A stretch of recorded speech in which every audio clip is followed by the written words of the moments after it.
Yes,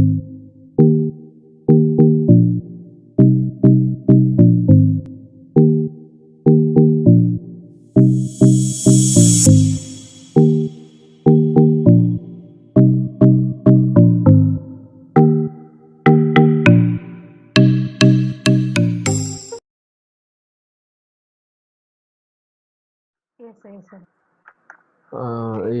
Good evening, our resource person, Dr. Jyoti Manoj, Associate Professor, Department of Statistics, Christianity College, and all the participants. Welcome to the day 6th FDP. Over to ma'am. Thank you, sir. Good evening, respected delegates and my dear students. Today we need to complete SARIMA, seasonal ARIMA modeling, and then we can progress to the next concept. So let us, I have already shared with you the template of SARIMA, how it has to be written. And I have also shared how SARIMA will be performed today. I thought because writing it is not that easy. As the session progress to write is not that easy. That's the reason why I kept it ready. So I thought it will be easy for me to explain and also to work side by side. Okay, so this was the file that I had shared. In this, normally only the two parts I have shared with you, that is methodology and results and discussion. To an extent, it's not complete, but how generally we write, and then many times there will be little bit of plagiarism in this methodology with respect to equations and some writer. Objective and other things, we can reframe it. These parts, if you exactly take it in the same way, it might be it might be plagiarism, too much of plagiarism. So maybe we can slightly change it from different any books we can refer and then change it also. And then how to proceed to uh, writing the report also I have mentioned here.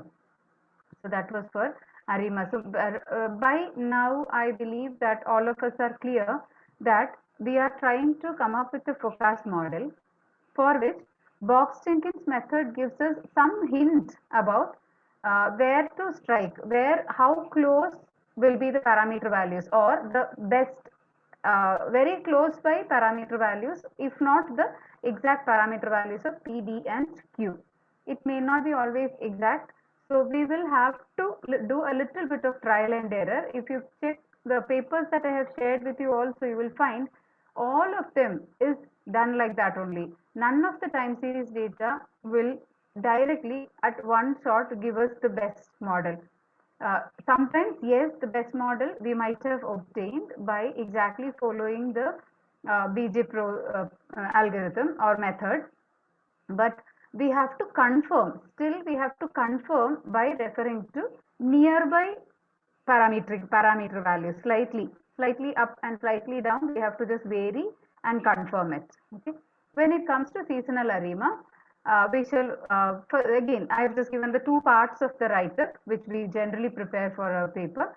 So the methodology part, here if you are getting confused, don't worry too much about the write-up or too much about the looks of the model.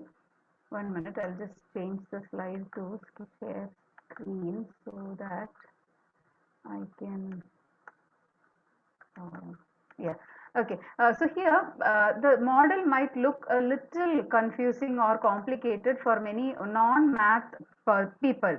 Don't worry much about it. I'll just tell you what exactly we have written here is, we have, what is it basically, y, the time series is equal to a, a total of AR process plus MA process. That's it. Correct. This is how we are writing the model. So instead of writing it this way, what we have done is we are writing this AR is equal to MA form. Instead of writing it this way, we are trying to write it as YT minus AR. Take that AR to the left. So YT minus AR is equal to MA. That's it. Okay. Now in this itself, when you are talking about SARIMA model, that is seasonal ARIMA model, in this YT minus AR itself, you have two components. Along with that YT, we have an AR component plus SAR component. SAR component, seasonal component.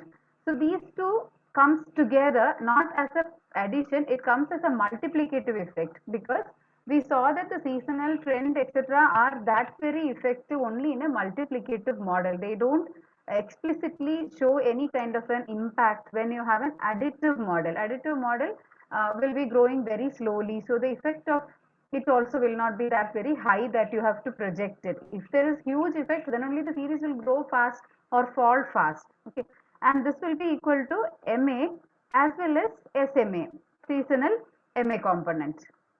Fine. I hope it is getting clear. And we know that this AR component is with respect to Y. AR is purely for our study variable. What is MA component? MA component is purely for our epsilon or E, error. If we are modeling the error term, right? So the right hand side will be completely the error component and its influential previous lag values, coefficients, and the left hand side will be the AR and seasonal AR component with respect to the study variable. Okay, now so this simple it is. If you are actually looking at it, it is this simple. The seasonal ARIMA model is very simple, but when we write it, what we do, we will write it in the form of an equation. So what will happen, we will get it this way. This part fully will stand for the AR component. This part fully will be the AR component of order P. Okay, and as we said yesterday, the seasonal part of it, one time difference is equivalent to what is the season, what is the period of the season. If it is quarterly data, if you say one difference, then it is 4 points far. If it is monthly data, one difference is 12 lag, actually month to 12 months back. That is the periodic difference that appears. Okay. So the model again, I know that it looks a bit complex or a little higher in order, but that's fine. We have to present the model, however, if we are writing it. If we are presenting a paper in this form or any other form, if you feel there is a simpler version of it, yes, we can do that.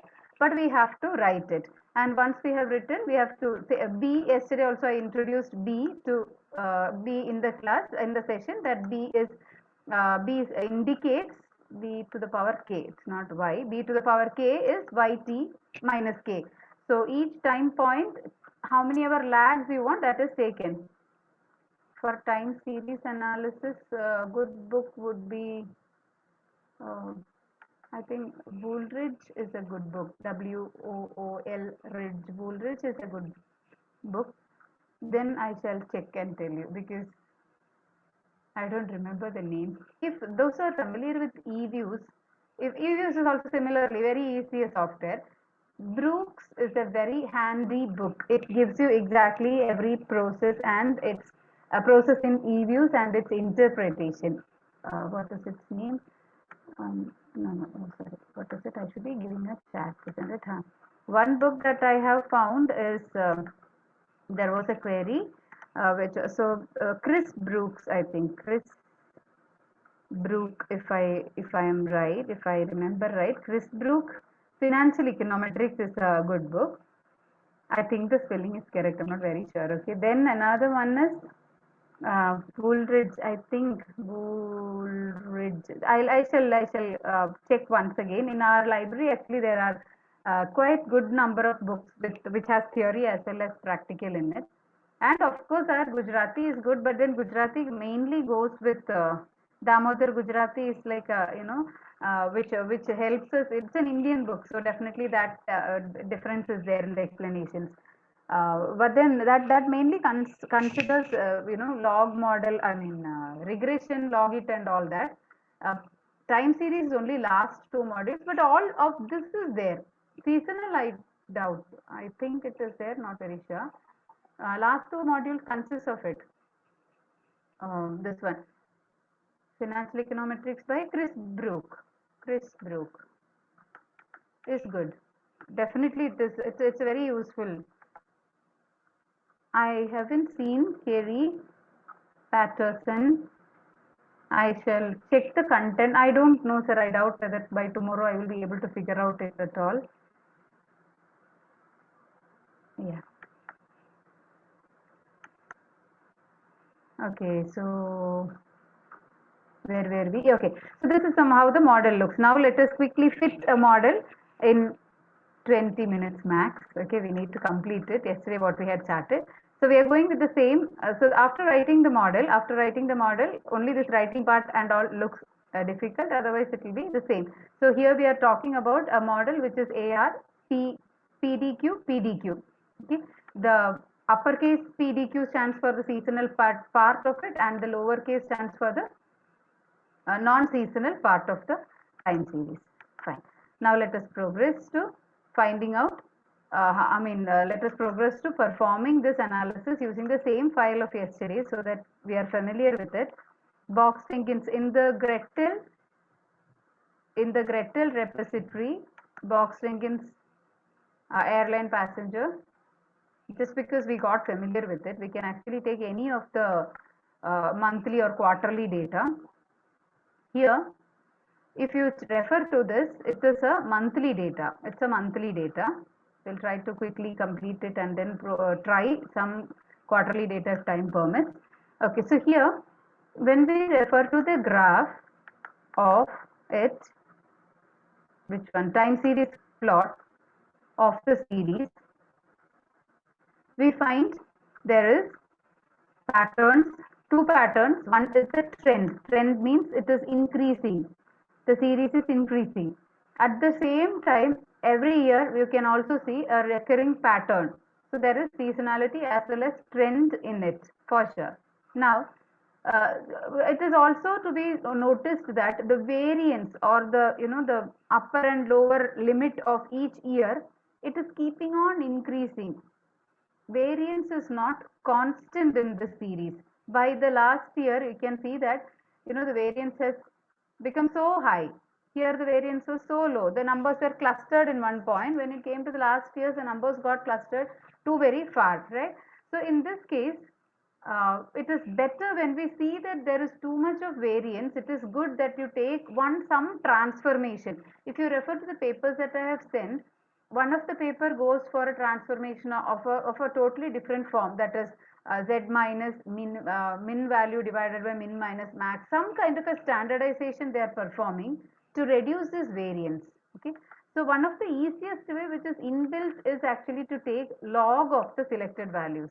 Okay, if you doubt that there is too much of variation in the data, there is nothing wrong in performing the work with log of the variables. There is nothing wrong in performing the entire analysis with log of the variables if there is too much of variations in the data. So that will reduce the variations in the data. So here already log values are kept in it, in the series itself. So now if we check, we see that the variance has reduced, trend is retained, seasonality is retained, but variance is slightly reduced. The deviation, what I meant is the gap between max and min of every year has slightly reduced. So that will benefit us. Therefore, we will be using log of the series for all our analysis. Fine. Now, how to start with? As usual, we will just see the summary statistics to confirm that things are all fine. So we find skewness is low, negative, but it's very close to 0. Kurtosis value is also very, very low than expected. Mean is at 5 and standard deviation is at 0.4. So that is also good. Standard deviation is very low when compared to mean. So it's a consistent data now. Then next step is that, so that is what is presented in, I haven't written it. Okay. I missed to write it, in fact. I think I have not written anywhere. Okay. So let it be side by side. And then we can progress to the line graph. We can quickly get the line graph and all that work that we all know. So you may work quickly and get the line graph by the time even I will get it done. So we need to mention, okay, since there is a lot of variability, since I think it is written somewhere down. Difference to series, that's all I've written. No? Okay.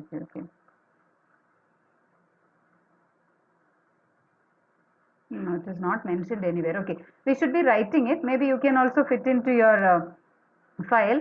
Okay, the descriptive statistics as such for both we can give. Okay, descriptive statistics for both the series can be presented in a table format. I'm not going to write all that. So for both log and natural, I mean log and the other one we can give for the series, and for G as well as for log G we can write it. I'm not writing because it will take unnecessarily, we will not spend time there. Then we can see the line graph of both, line graph for a comparison and to convince the reviewer why we have kept both the series. We can always show it this also we can write time series plot. This plot we can bring in here, color, and then V. So it comes in two very large, and then it's up to us how we present. I always have a habit of putting it inside a table so that it will remain there. It will not get totally out of what we expected, in the alignment part. And then we can also write the what is it, control V. Yeah, okay, so this is about, so this will indicate why we are going with log of the series and not with the actual series. This is sufficient, this will be, and then we'll mention there. Okay, since the variance does not seem to be constant, we use log of the series for analysis. Okay, then we will, okay, so line graph is done. As usual, we'll have to put the name, etc., figure, all that, and then we are proceeding to correlogram to see what is the status of it. So first let us just before correlogram we need to check the ADF test, correct? Yes, we need to check the where is it? Oh, we will not get it here. No, it is coming in the table. What variable menu only. So when we go with, there is a trend, actually we don't require the second one, only the second block we need to check. So this part is sufficient, and from there we get to see that test statistic and the asymptotic t-value is 0.35. So as such there is no test for stationarity. Test for stationarity is to be written there. So this shows there is no stationarity at level. We know how to present it. Any presentable manner we can give it, not necessarily in a table. Any presentable manner. Write the null hypothesis. Below that, these two values with asymptotic and all we can avoid. P-value is sufficient with P-value. Hence not stationary. Okay, and then at first difference, hopefully it should attain stationarity. Variable unit root test, first difference.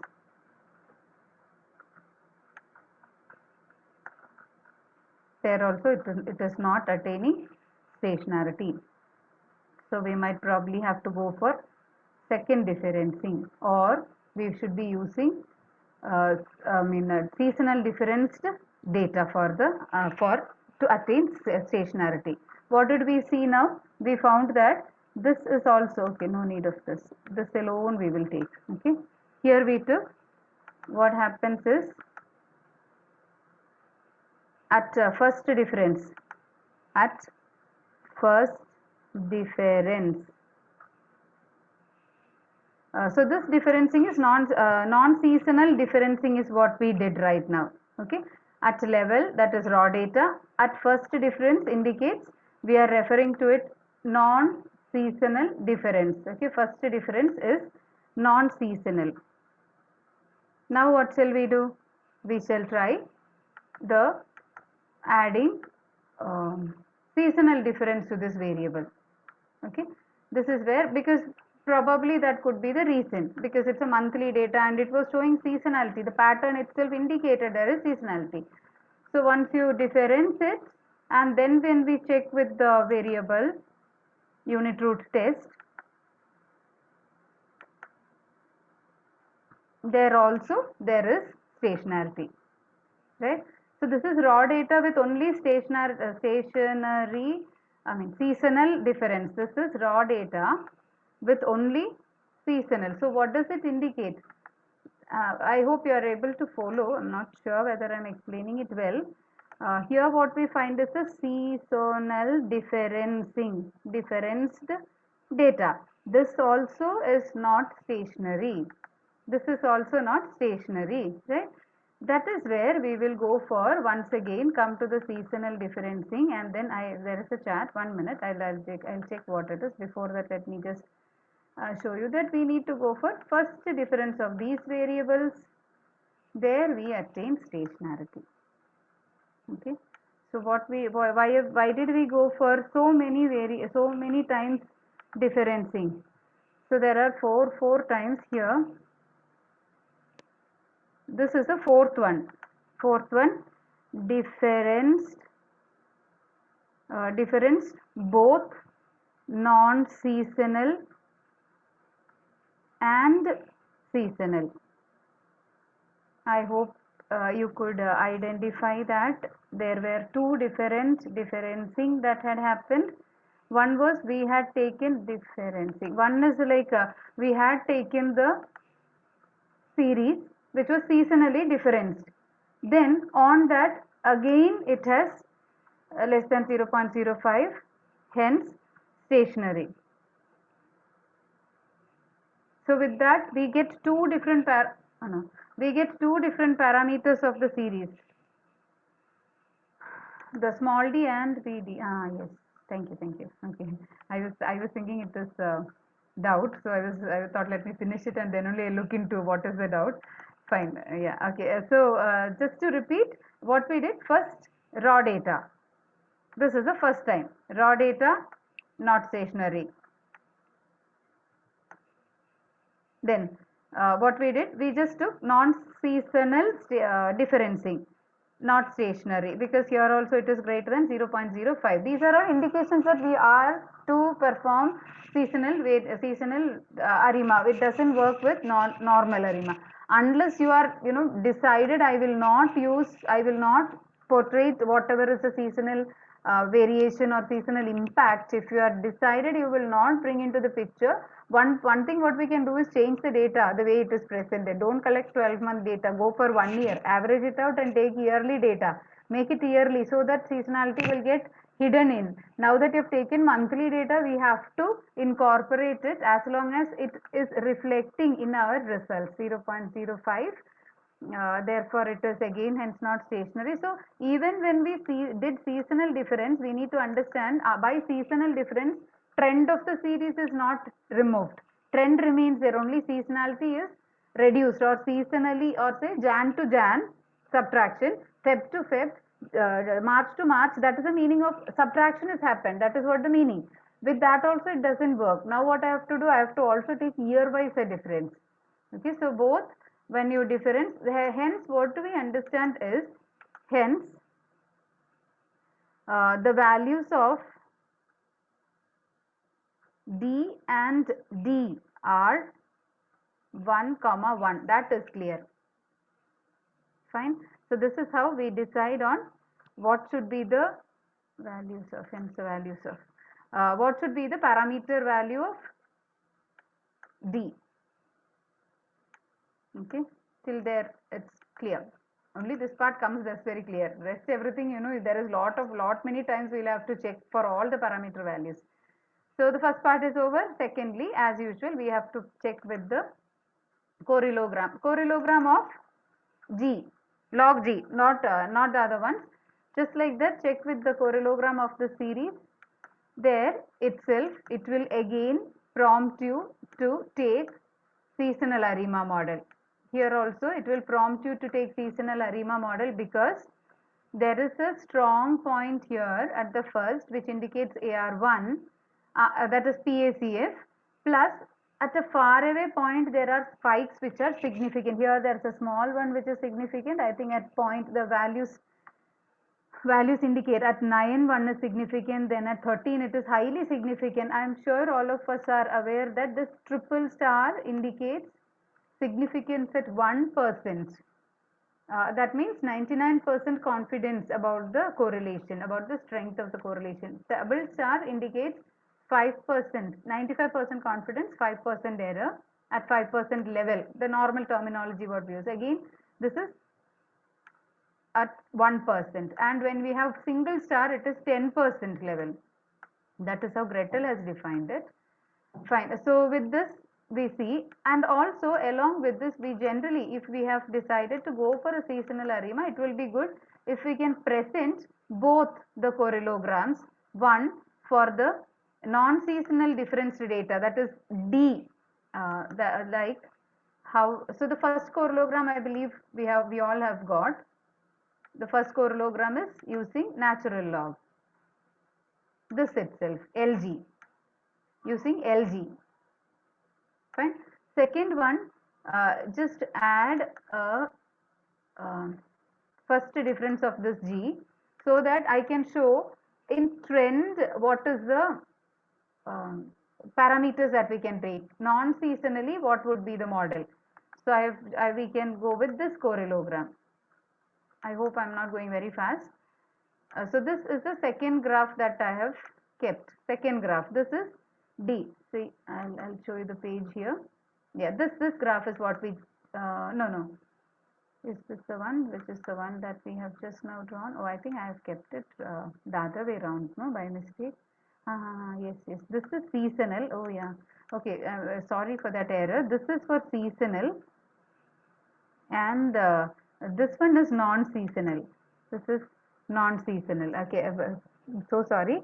It is written here. You can see here DLG. So from there itself we can understand. There was a typo error. I interchanged the graphs and kept. Now why we keep both the graphs is to show what is the spikes that are common, or what is probable when we take non-seasonal. It can be observed that the lags at far away points, it is very evident. So this indicates that seasonally where we have to focus, seasonal 1 or 2 should be there, because they are very close to 12-13. 12-13 will be indicating like one lag. That is where the 12 months time. If it is quarterly data, it will be 4th point, 5th point where you find spikes. Okay. Beyond 1, 2, 3, we generally don't go for, as I always say, these are short-term models. So you don't have to look at very far as time point, very far in past, and try to forecast forward. Okay. Then the other one, that is which is for seasonal difference, indicates that obviously there is an AR component, 1 or maybe 2, but the MA component seems to be exponentially decaying in both of it. So here when you look at the non-seasonal also, this kind of an increase and a decrease, as I said, the sine curve generally because of the seasonality which is present. These are all for visually having a clue. It is not going to help us much, but it will add value to our paper obviously when there are all visualizations included, and when we are keeping our observations about it. That's it. Okay, so that it is useful for someone who is reading the paper as well. Then when we proceed, correlogram of this series indicates the presence of both seasonal and non-seasonal. Yeah, so when the correlogram of the log G series indicates the presence of both seasonal and non-seasonal component because of the significant spikes in PACF 113, but ACF decays exponentially, or we can say that there is a sine curve form that is obtained there. Correlogram of non-seasonal and the other indicates, and the non-seasonal difference and the seasonal difference correlogram, we can just say where all there are spikes, and so we can suspect it. Now the series can be tried out by trial and error as follows. Okay. So what we do is, after this we need to go with the usual process of, let me close all unwanted windows before I progress. So now we can as such proceed to fitting of ARIMA, seasonal ARIMA. Yeah. So in this we are going with, remember, we are going with natural log series. Even though we saw the other visualizations, the model estimation window will take care of how to incorporate differencing in it. We don't have to have the difference series with us. If we are taking the different series, then we will have to keep the I integrated term as 0 if in case we are taking the difference series. So as usual, what we generally do is we will go with our given series itself, and try to change here. Okay, so AR1, MA1, I mean MA is not taken initially because it was just falling down, but seasonally if we are taking seasonal AR1 and MA also, MA should be taken or not, MA without MA let us. So once we progress with it, here also if you want we can have a holdout sample. We don't have to take full data and then work because there are 143 observations. If required, we can keep somewhere around 30-40 observations aside and work. That is also possible because towards the end we can show that this is the forecast. So that has a huge impact when we do and finally show that this is the forecast. It has a huge impact on the analysis.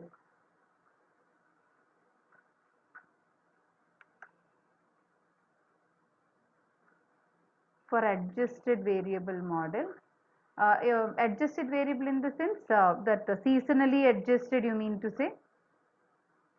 Yeah, we can use it. Suppose we are using that, then we need to only go with, don't again give here I. It's already difference, no? So only one is to be difference. That is all the difference there. So we are using seasonally log variables and then we can progress. That is also fine, not a problem. We can do that. However, normal practice is that we go with the given series itself. We may not be going with the changed series because we ourselves might get confused since we have to do a lot of trial and error, right? So I have actually displayed or I have actually carried out all these and then checked which will be a best fit. So one or two let us just check. One or two let us just check with and yeah, thank you, sir. One or two let us just check and then confirm how to write it. Modeling univariate ARIMA. So 110, 110, when I took, it seems to be good. 110, 110. And when we perform the analysis, now I am not changing that sample, setting range. Those who can, please try that. I'll just help you recall how it is.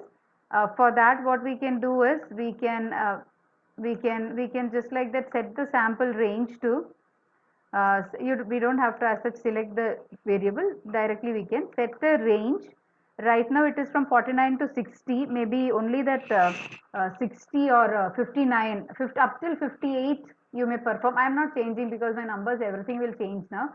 So then my reaching at a conclusion will be little difficult.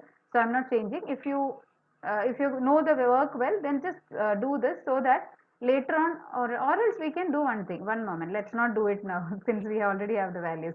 Finally, after deciding the data, let us do that. Let us set the sample range so that our graph will look even good. Always this forecasting part in a graph is a very good indication to show that we also had a holdout sample and we have predicted, we have used it for prediction, and that prediction is also coming good. Fine. So we will 110 is done, correct? 110 LG. Okay. So here both the coefficients, I hope you can see that 151 is in small letters, the other one is in caps lock, uppercase. Uppercase and lowercase, the lowercase is the AR, uppercase is the SAR 11. That is why 110 means AR component 1, SAR component 1, no MA in it, and we are getting the value of AIC as 472.8142. So that is noted down, and along with that, it's actually little lengthier process. We have to know observations, okay.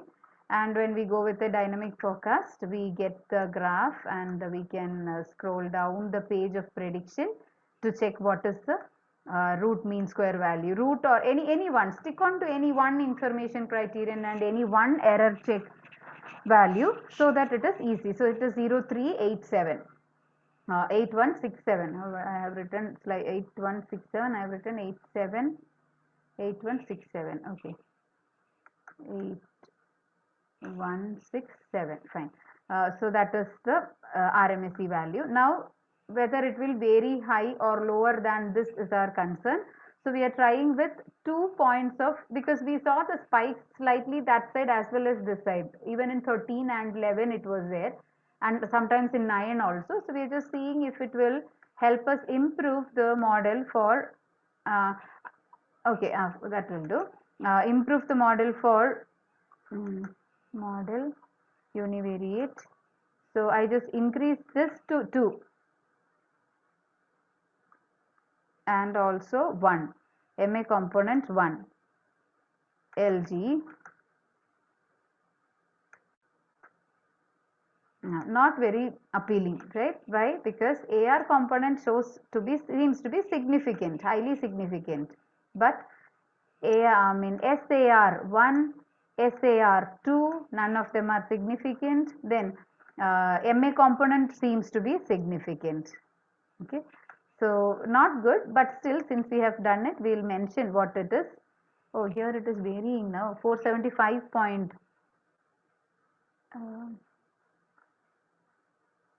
Okay, 475.75, 475 point, which is this one, 475.75.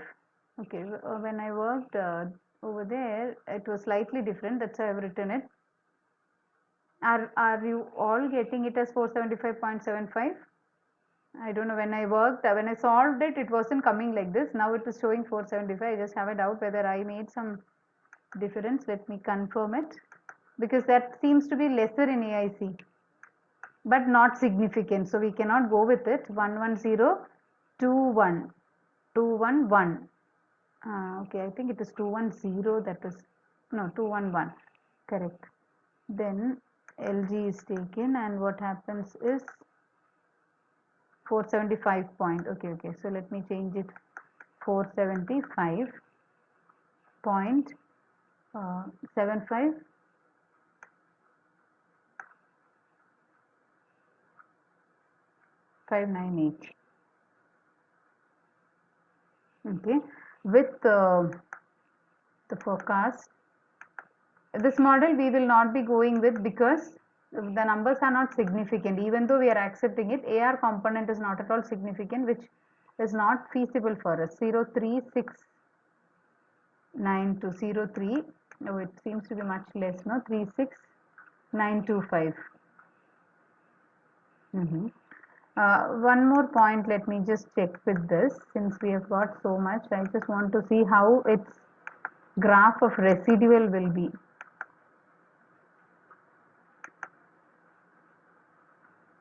Graph of residual is also supporting it.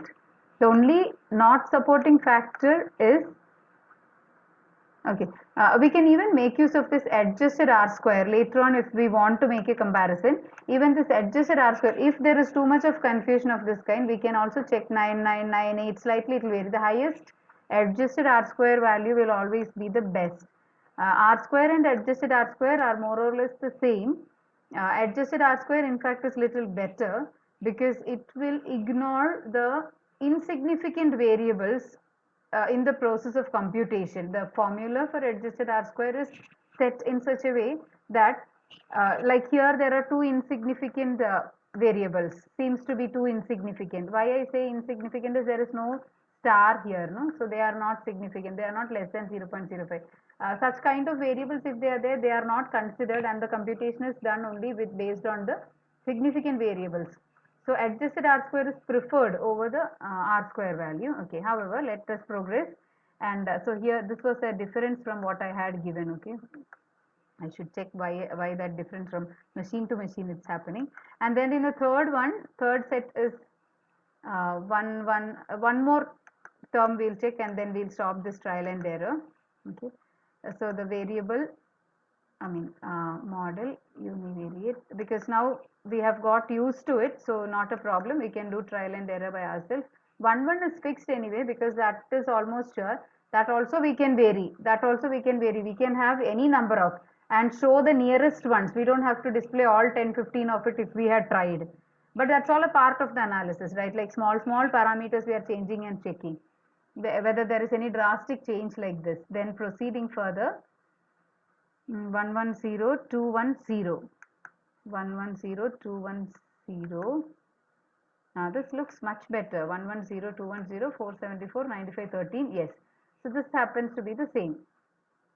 Okay.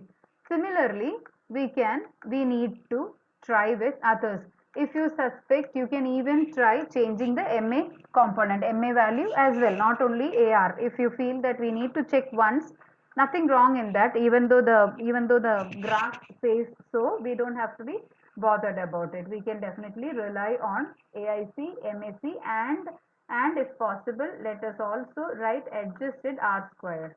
Okay, adjusted R square also, which will all together should be helping us out. Now when we compare, so that part we will not repeat it. This way when we do, what happens is that we check first for the least AIC value, the information criteria at its minimum. So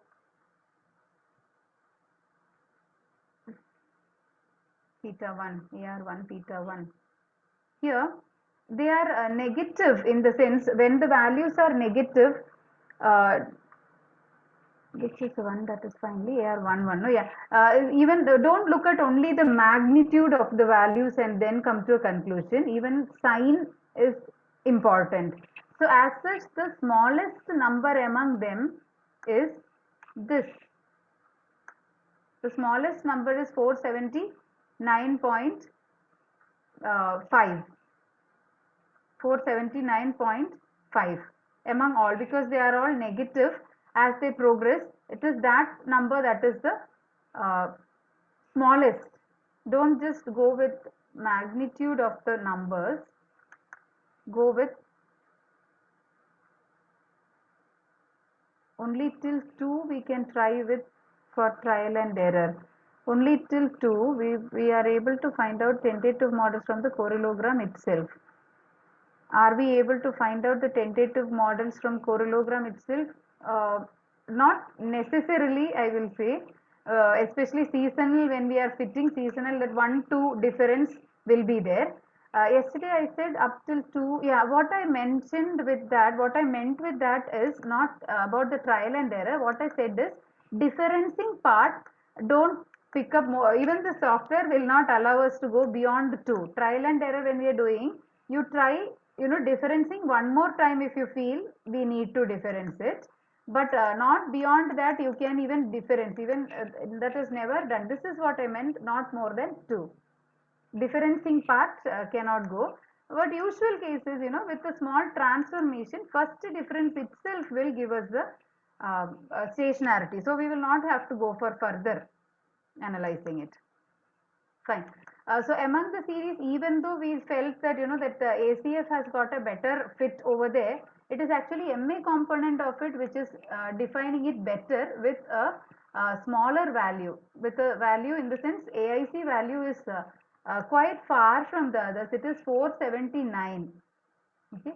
Now if again we have a doubt, see previous one also, whenever there is an MA component, the number seems to be reducing further. So that indicates yes, MA component can be considered. MAC value is also going down with it. Okay. So we can tentatively fix this model as the best. Okay. And because when we are not including this MA component in it, it is not reducing to, I mean, up to 479 it is never coming, right? And also we shall see how that MA model looks. So this is the one that we have finally picked up, because that seems to be having the least AIC value irrespective of sign. In the sense, consider sign while going with AIC values. When they are negative, choose the largest number with the negative sign. Okay. So we would just see how it looks when it is ARIMA LG, which is at 110.0.11. Even 111 is tried out. I think in 111, not all are significant. There are some errors or problems in it. Or if you're pretty sure you want to model both of it, yes, we can do that. May not be the best fit, but if you want to see what is the AR effect, seasonal AR effect, MA effect, seasonal MA component, and you want to check whether they are significant, yes, we can go with 111 and proceed, provided we say the other models have got a little more lesser AIC criterion values, but we are going with this because I wanted to model the or wanted to estimate the impact of 1 lag seasonal value as well as 1 lag normal, I mean trend value in it. That also possibly depends on our objective. So basically what I will say is, if you are very clear about what exactly are you going to find, then let us look at which tool to use, rather than thinking that I want to use seasonal ARIMA model, I want to use co-integration in my study. First, what is it that we are trying to find using the data, and then let us decide on how to reach that objective. So here we see that the model, both the values are significant and all of it have come kind of conducive. So now we need to fix. So having done this, maybe at this point, what we can do, instead of this good fit model, here before going ahead, that we have, once you have decided, we can set a range for it. Probably we can keep as holdout sample around maybe 12 of it, so 58 I'll take. Up till 58 we'll go with the observations order, and then once again model that 110,011. Okay, LG, and slightly it might vary, the coefficients might vary, I'll not change that. Okay, so analysis, analysis, forecast. So here the forecast would be, instead of error bars, it should be the shade region, which will look a little better or more appealing for presentation. So here let us post this graph instead of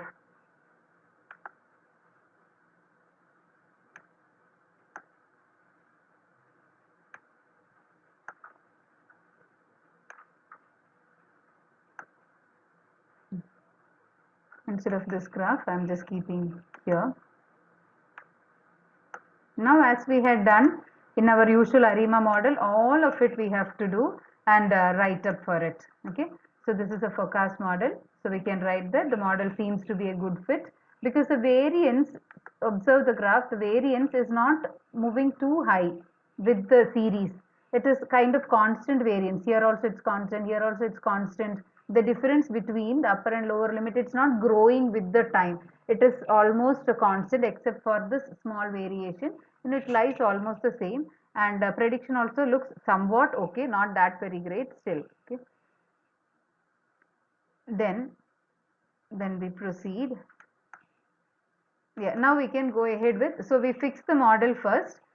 So here I would suggest no need to try to write the series as, I mean, write the estimated model in an equation format, because it will be quite complicated if we tend to write it. We will have to multiply all those functions and then find the coefficient and write it. So better leave it as such, because we have mentioned what is the theoretical format of the model over there. So this will be sufficient.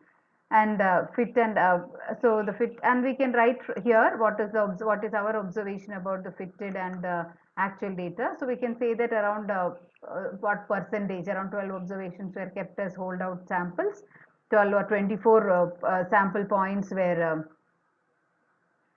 our holdout or test data,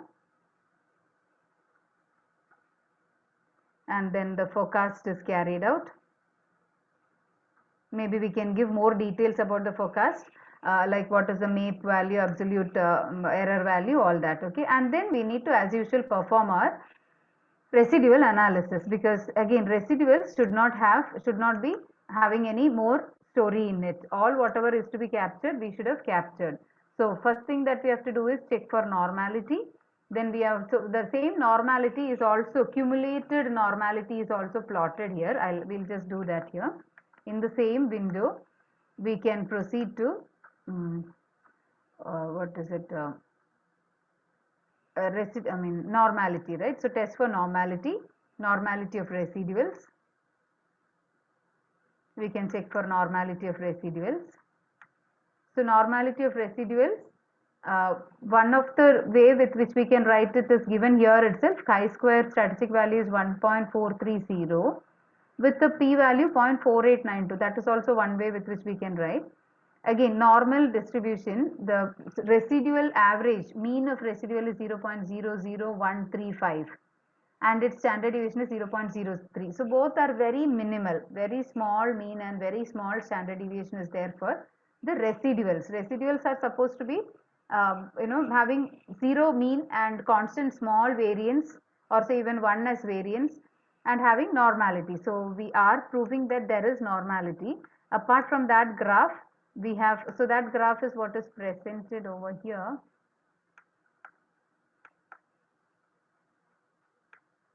Yeah, this normality of residuals can be brought to the first, okay, and the result of it is also present, a test for hypothesis of normal distribution. And so I just kept it in a table format so that it is easy for us. Better than this is a paragraph format. We can give a subheading test for normality and write about it. Then we can write about test for autocorrelation. I wrote it so that one look we can learn it. Later we can write it explicitly down. So I hope this is fine how we are getting it. So here it is. Oh, here now everything is changing for me. I don't know why. Yeah, probably this is working only with the holdout. I mean, with the test data. It is not working with the trained data. We are not working with test data. This is working only with our estimation sample. We are not working with the test data at all. No. So that difference, I'll not change now. I hope you have understood what the difference or why the difference is. Okay. This value should actually be 2.219 if you are using the entire data. Stick on to any one. I have interchanged. Let us not do that. Stick on to anyone. If you are using a sample that is segregated as test and train, go with that for normality test everywhere. It will be definitely the same. You will get the same result only. No problem. That window went off somewhere. 5. This is not the one.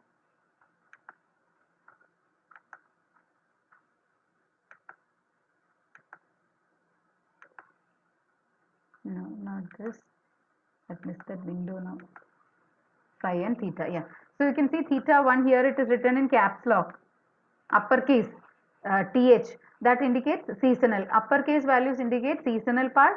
Small case phy small case indicates AR. Capital P indicates seasonal AR. The small letter indicates MA. Capital T he indicates seasonal MA. Okay, that's how we differentiate them. Then second test is for autocorrelation. Autocorrelation value is also slightly it is varying, but then we know how to refer to it now. These two, p value is 0.69. I have written it as 0.219 and 11. That's fine. Decide on any one of it and write it. Then third part is for auto heteroskedasticity or non-constant variance of residuals. So that is also checked over here. The last line, test statistic is 15.7253 with a p-value 0.204144. So that is clear there. Then we should also be presenting a residual correlogram to show that that same thing is tested. Okay, in the autocorrelation, that is what we tested. We confirmed there is no autocorrelation, but if you want to also add the graph of oh God, what happened? We also want to add the graph of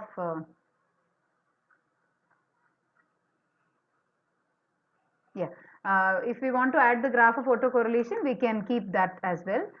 And the final one is residual QQ plot. So QQ plot, ideally, theoretically, residuals should lie on that orange line which is shown there. Theoretically, they should lie on the orange line, if not very close. So here we can see that it is almost like intertwined and then it is very close to that orange line. So this also shows normality. This is again to confirm normality of the data. So those two tests, the histogram and QQ plot, are more or less helping us in confirming the same, that is normality of the variable. So what we have said initially is that ARIMA model, that residual part after modeling should be white noise. If you remember the term, white noise means zero mean, constant small variance, and independently and identically distributed as normal distribution. So that is what we are trying to confirm here. Independent and identical, IID we call it, independent and identical. Independence is checked by this autocorrelation. Identical is checked by the normal distribution. Identically distributed is normal, and constant variance is checked by this Arch effect. This one test. So one way or the other, we are actually proving that the residuals are fit for it.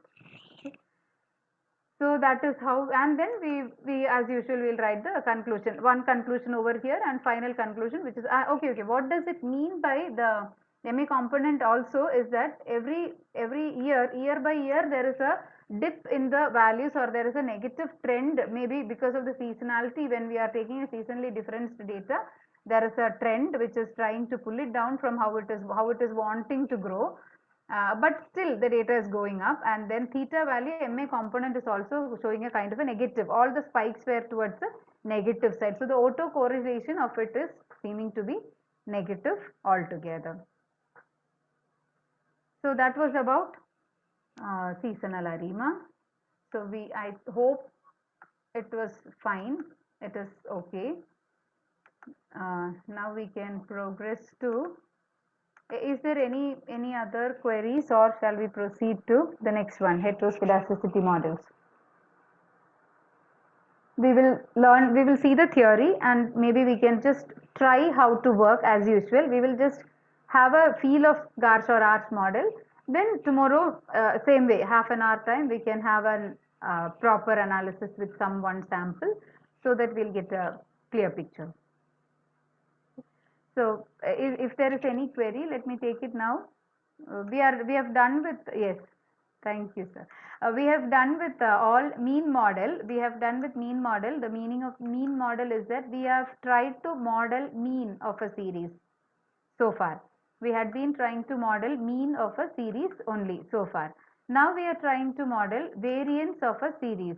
Uppercase indicates seasonality. Uppercase of the results indicate seasonal terms. I shall do that. I shall. Now here also we always use, one moment before we proceed to heteroscedasticity.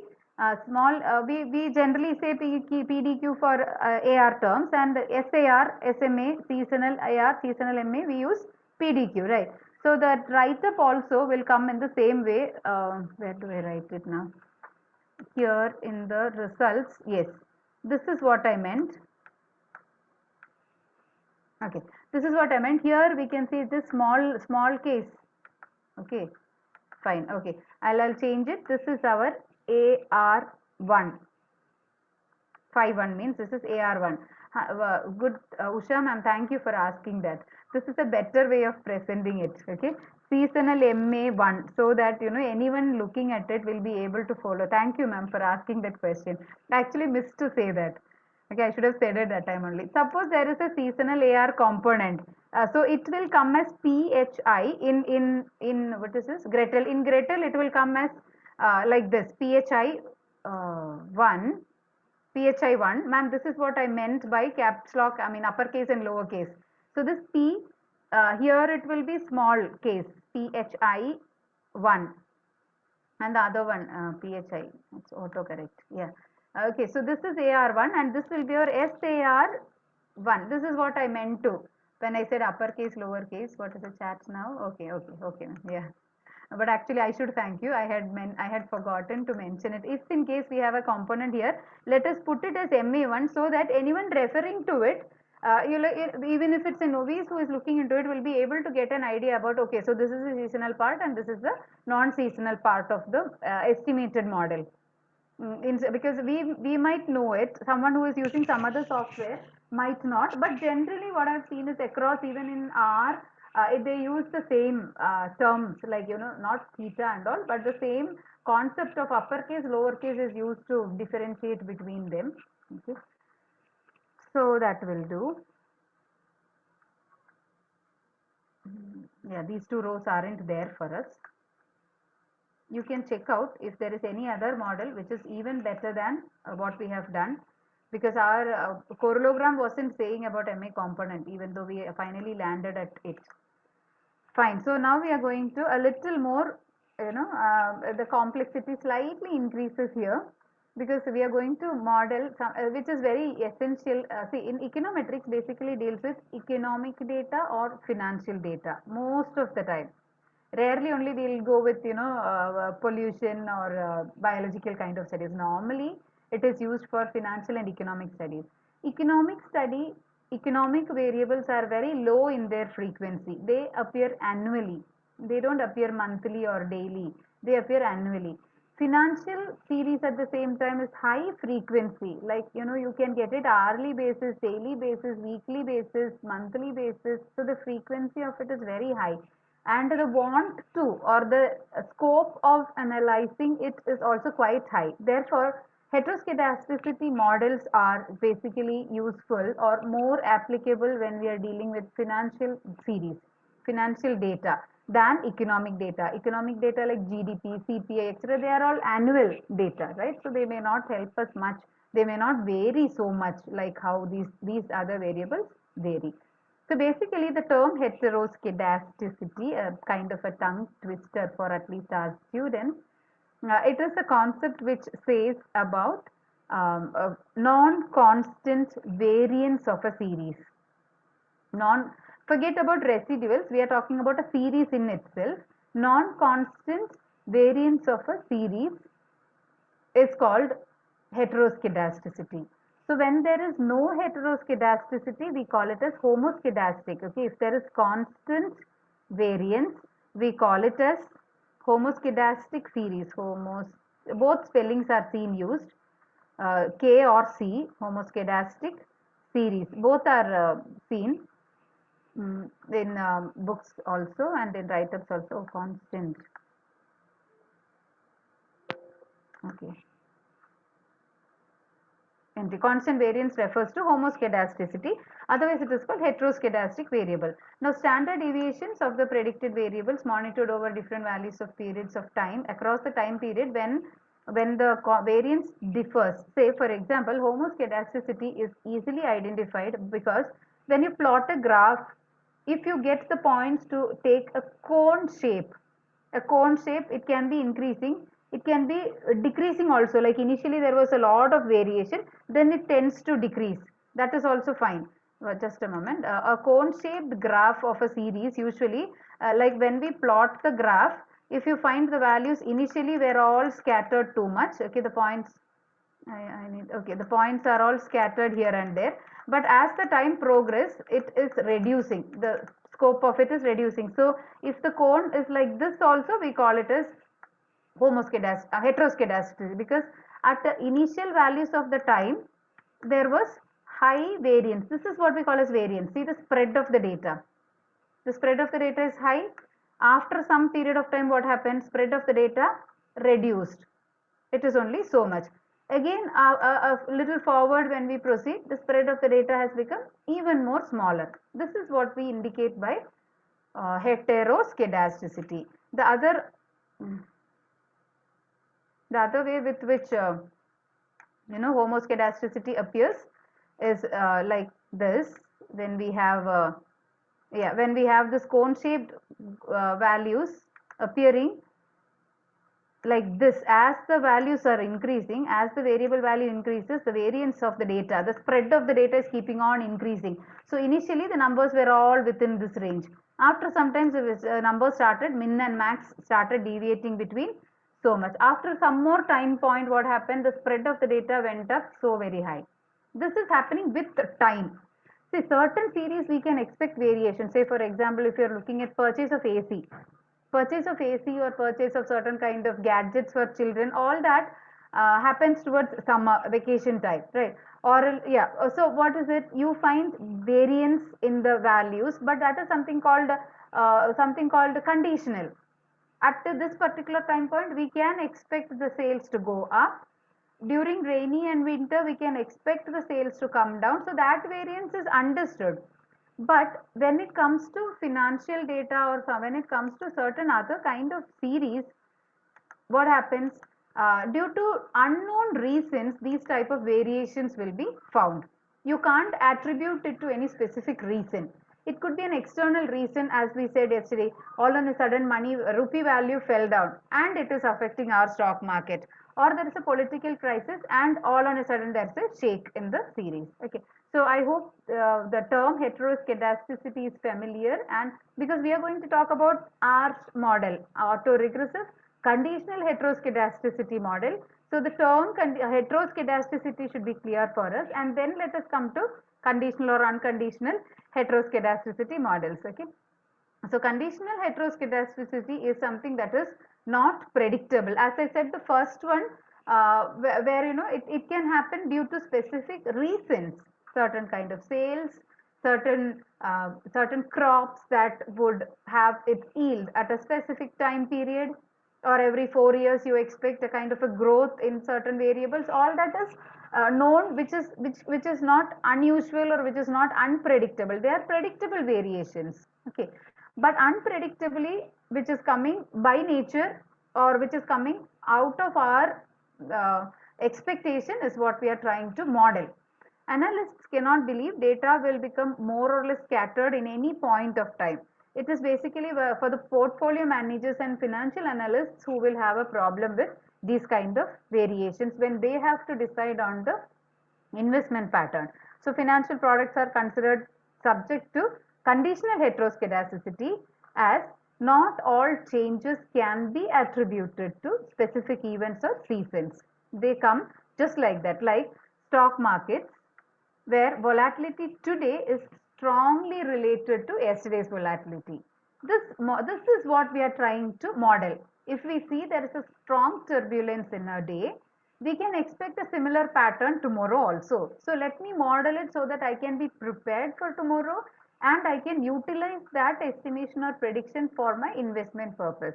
So this model explains the periods of persistent high or low volatility. So conditional heteroscedasticity models, as the name suggests, it captures conditional heteroscedasticity, and the objective itself will be to model volatility. So whenever your study objective is itself to find out volatility of any particular stock, say for example pharma, at a time it was at its peak, then it has slightly come down. So automobiles of late, so there is volatility in it. There is one period where they are at their peak, then they come down, isn't it? So this volatility is what we are trying to model. Model used to analyze volatility in time series in order to forecast future volatility. By now I hope we are clear that we are trying to model variance of the series. We are not modeling mean of the series.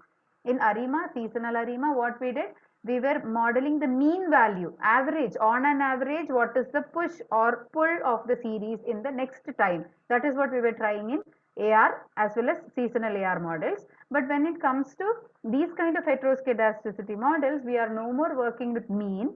Mean will be modeled obviously, but from there we will capture the variance of the series and then try to model only variability or variance of the series. So volatility clustering is another important term in analysis, in financial data analysis. And the meaning of volatility clustering, as we all know, is large positive observations, they appear in cluster. Like, you know, a positive shock will be again followed by positive, like a good news followed by good news, or a bad news again and again followed by a bad news. Okay, so this is what we generally speak or generally see in a kind of a series which is financial data series, in a normal financial data series. So these models are very famous. I had actually that volatility clustering graph somewhere over here. I'm trying to figure out where it is. Oh, I've missed it, I think. How that volatility clustering can be performed. I wanted to show exactly what it is. Okay, from here I can explain what is volatility clustering. See, when there is a peak or when there is huge changes, shock, when there is a shock in the series, this is followed by similar shocks. So that shock sustains for some time and then it calms down. Okay, so this could be a bad news or a good news which has caused so much of a variation in the data, and this is followed in the so there was some news that has again pushed the series for a larger volatility, larger variance. Slowly it settles. So when there is a point of calm or when there is a point of low volatility, that also sustains for some time. Again, you will find this kind of, so this path is what we actually call as volatility clustering. Okay. That is what I just mentioned in the previous slide here. Volatility clustering is large positive observations or large negative observations appearing in clusters. Fine. And this is a very old model, in fact, which was developed by Engel, Robert F. Engel, in 1980s. But since then, it is used so much for financial analysis.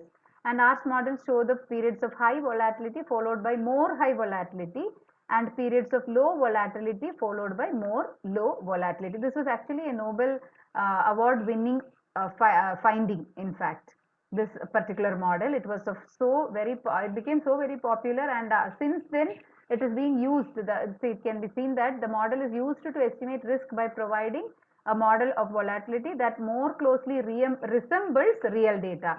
Prior to this, it was autoregressive model which was not able to capture the variations in it or predict the risk in a series. But since ARCH models are developed, they are able to capture even the risk in it. Fine. Yeah, this is what exactly I wanted to show about the volatility clustering. When there is, a group of values coming together and there is variation, they happen, the shock remains to persist. So we can make use of it. We can model it, and this may be a little longer period because investment happens on a daily basis or even hourly basis. So we can't wait for days together, months together for a modeling of it. So we can use past, how this particular time series behaved, and accordingly when there is a shock in future, we can immediately say what would be the next day's performance. Then volatility or variability, yeah, variance, and I think we mentioned all this. ARCH is a time varying volatility that we are taking, which takes into account past history. And heteroscedasticity at two different time points are autocorrelated. Okay, so heteroscedasticity, when we look at that getting correlated between its own time points, when this variance gets correlated with its own past time. I hope you're able to understand what is volatility or what is volatility clustering.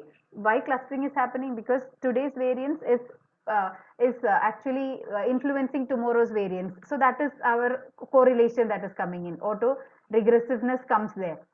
So that is why it is called autoregressive conditional heteroscedasticity. Okay, so autoregressiveness comes because we are capturing the autoregressive property of variance.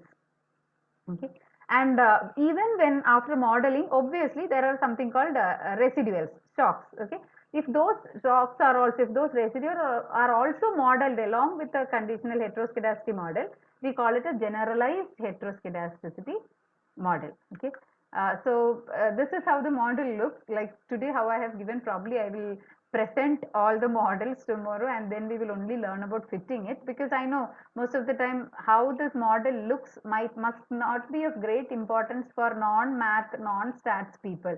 They only want to know what is the impact of each period of time over the future, so that we can obviously get it without even learning too many. So here you can see that it's the second degree equation that comes itself. It is about the variance. It is modeling of the variance. So first of all, we have to have a mean model, and in that the epsilon is found out. That will be done by the software. We don't have to worry about it.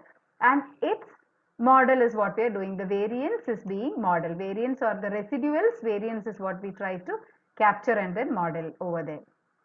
Okay. So there are various variants in this model itself. As we said, Garch model is something that will assume positive or negative errors, which have, I think we will go to all such details only tomorrow. We will just see where is the tab, where to get it from, and then close today. And tomorrow we will do full-fledged one or two ARCH-Garch models.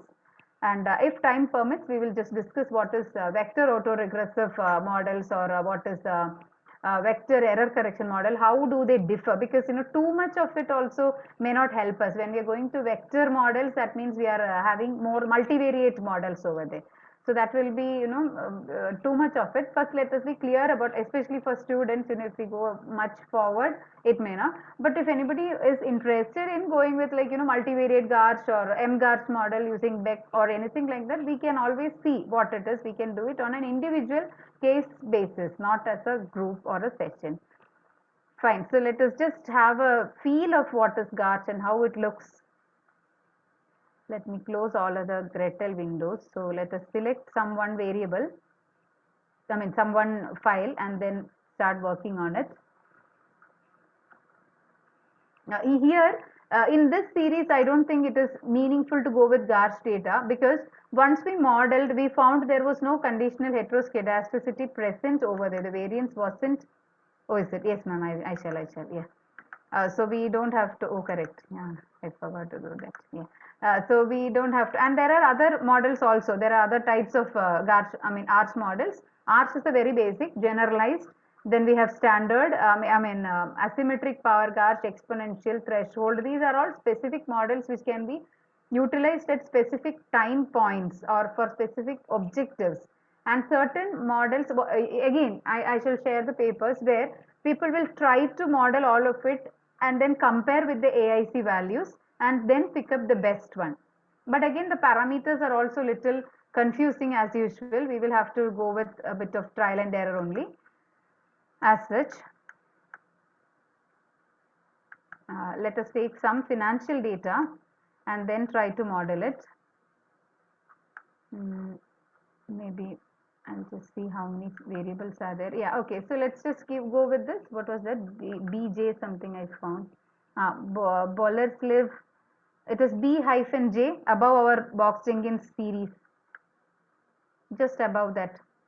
Just like that I took. I don't know how it will behave. But to see how it works,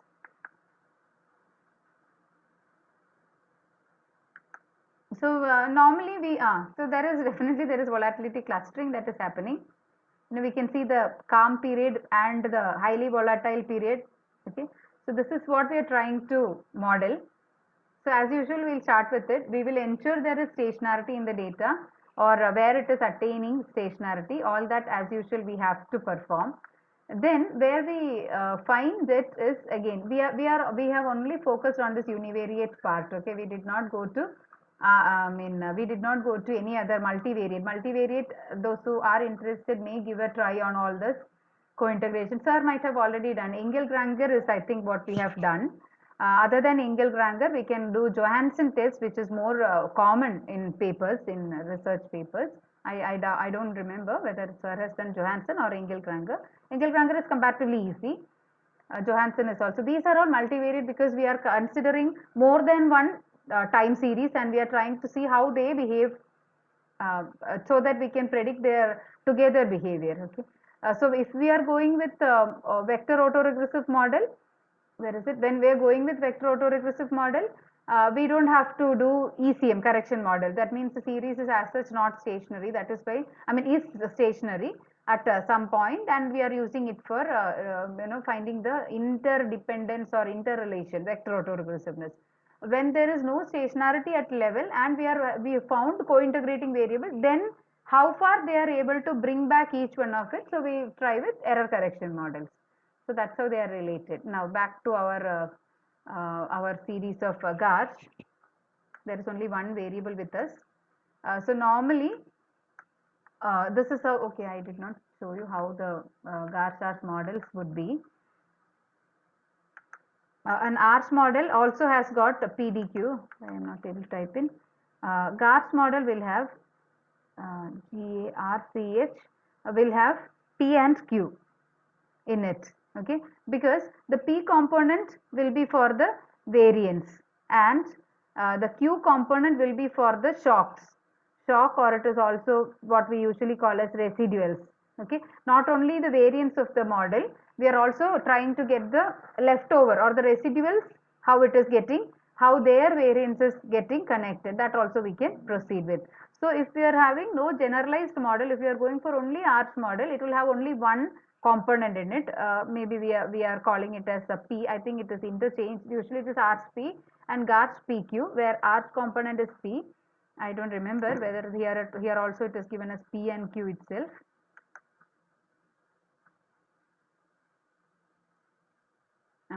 Univariate time series, and in that we proceed to GARCH model.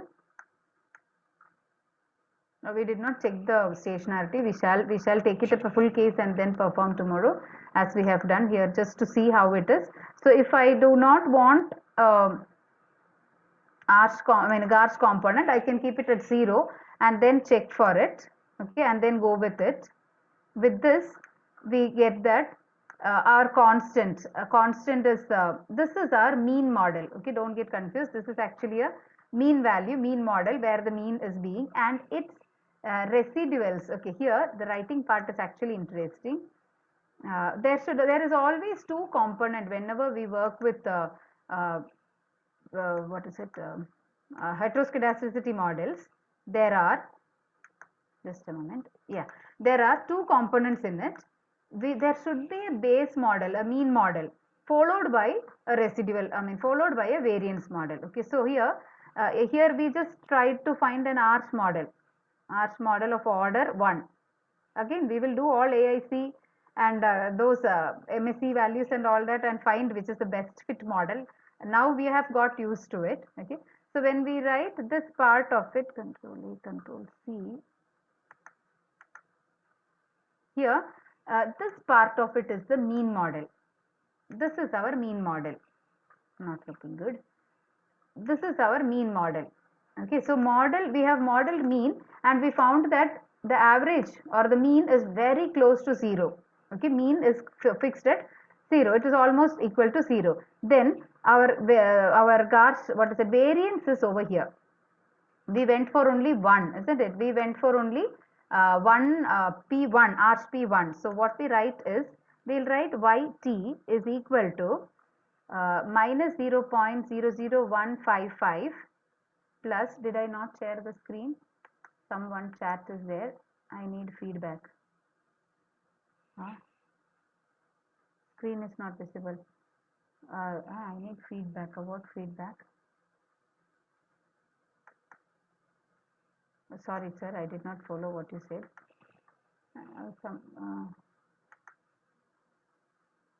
It's CMG. What is coming? I didn't follow anything. What are we talking about? Feedback. Is there a feedback form that is sent every day? Ma'am, feedback will be sent tomorrow, ma'am. No, okay. Yeah, Dr. Chinnaswamy was saying that he needs feedback. Then fine, okay. Yeah. Yes, thank you. So this is our model. Let me proceed. ET. This is our model, right? Now what are we doing? We are modeling this error. This error term we are trying to model. So how do we model it? We are modeling it with error variance is equal to, it is usually written as sigma t square, or say epsilon itself we can write it. We will write it as